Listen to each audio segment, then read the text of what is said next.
have sickle cell anemia, and I am a type 1 diabetic. I was diagnosed with sickle cell anemia before the age of 1.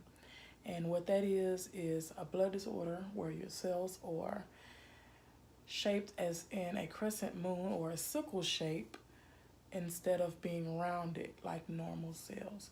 And it gets hard for those cells because of their shape and stickiness to pass through joints. And so those times when the cells clog up in the joints, those are called crisis.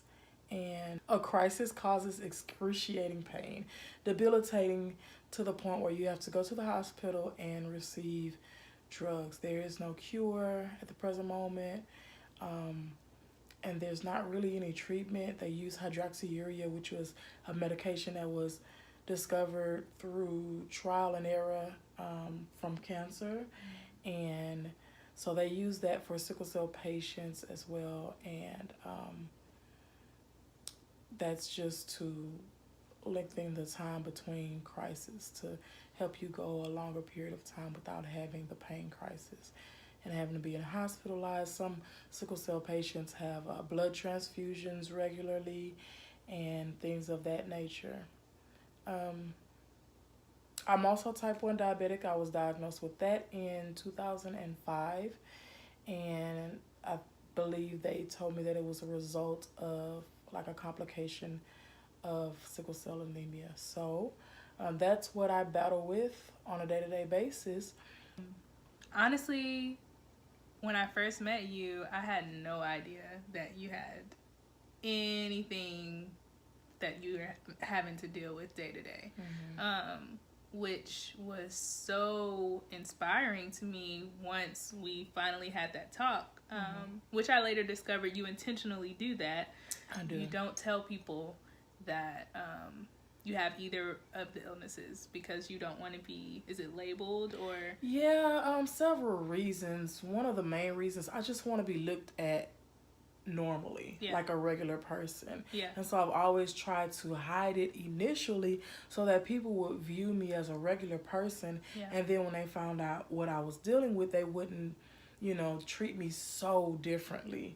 Because of, my conditions. And so initially for me, it was just mind-blowing.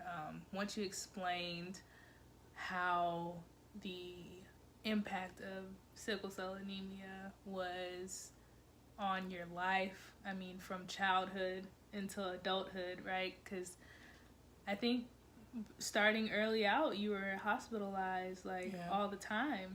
And so for me, it was just mind-boggling and really eye-opening because I have not had that experience, and initially it wasn't a thought. So I think sometimes it's not even that you're not grateful about things, you just don't even know that things can be different.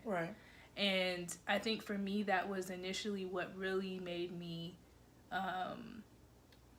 grateful but curious at the same time, because I was like, wow, this is your everyday experience where this is something that may be a random occurrence in my life. The most I visited people in the hospital was for a short stint. Even if we did go, it was, they got ill suddenly. So I fasted for 3 full days and my recovery was immaculate. When I got out of the hospital, they gave me prescription medicine to come home, and take that to maintain and to, help me with the pain. I took 0 pills. 0.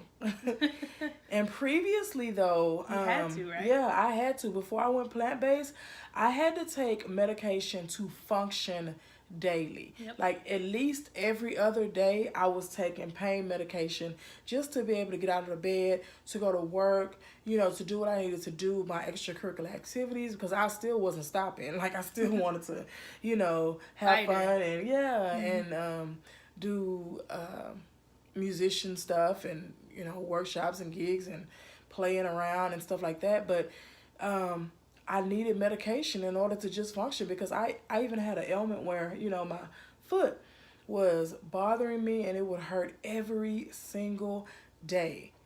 Every single day. And this was at least a year or so, that it would hurt. And I would have to take pain medication just to like make it, just to like walk, and things like that. I tried all kind of remedies and things to try to resolve that issue. I went to doctor after doctor. I went to specialist after specialist. I spent so much money, so much time, so much effort. I've taken so much medication that I didn't recognize, and no one ever told me how food related to those illnesses. Now, they describe triggers for me, like overexhaustion, extreme temperatures, things like that. Altitude. Right, altitude. Those things are the triggers that, start up sickle cell crisis or, can put you in that condition. But never did they mention food. So I had no idea that food affected, my disease. And so finding that out just really, changed my perspective. It changed how I eat. It changed, my way of life. And it also improved my quality of life. Yes, it did. Yes, it did. So I may still have those, ailments, but my quality of life has improved. Right. It's hard to accept that simple truth of changing your diet affecting everything else. Right. Because, I don't want to make that seem like, oh, there was an aha and all of a sudden everything just changed and shifted and then there was plant-based everything. Right, right. Initially, it was laughable.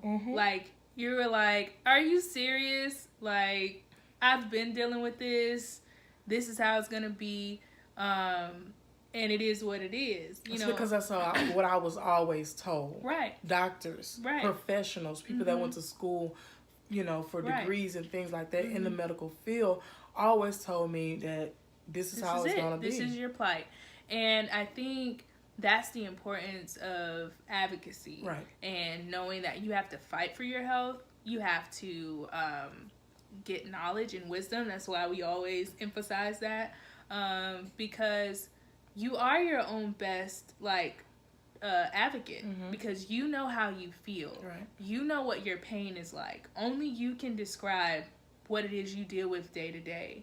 Only you can detail, what you're sensitive to or what you've had a reaction of. You know what I mean? They can keep charts on you, but you know it,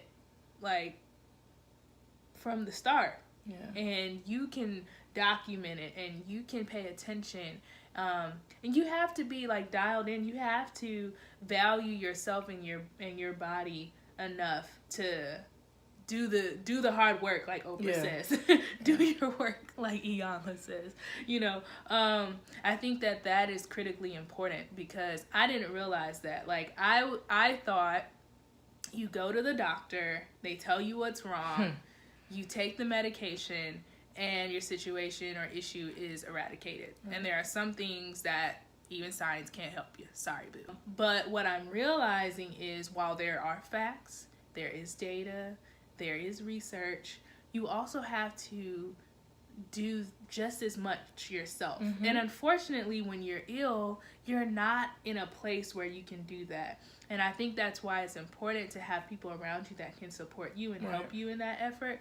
And I think that's what I realized my role was. And even in kind of educating people now and having the conversations that I'm having now with people that I work with family members, people in the community or people that I meet or what have you, that bring these issues, because a lot of people have health ailments and they're at different stages and different degrees, but this is a common thing that people are dealing with, and it's something that you have to deal with all the time. One thing I want to encourage is that if you have any kind of chronic illness, any kind of illness or disease, any diagnosis that you've been given, take a look at your diet and do a little research and try to find what's best for the condition that they've assigned to you. Right.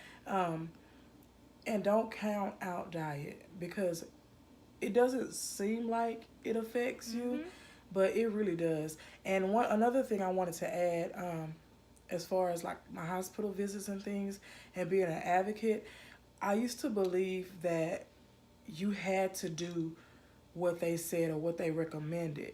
Your health care is totally up to you. If the doctor recommends something that you don't agree with, you can refuse the care. And that's something I just discovered.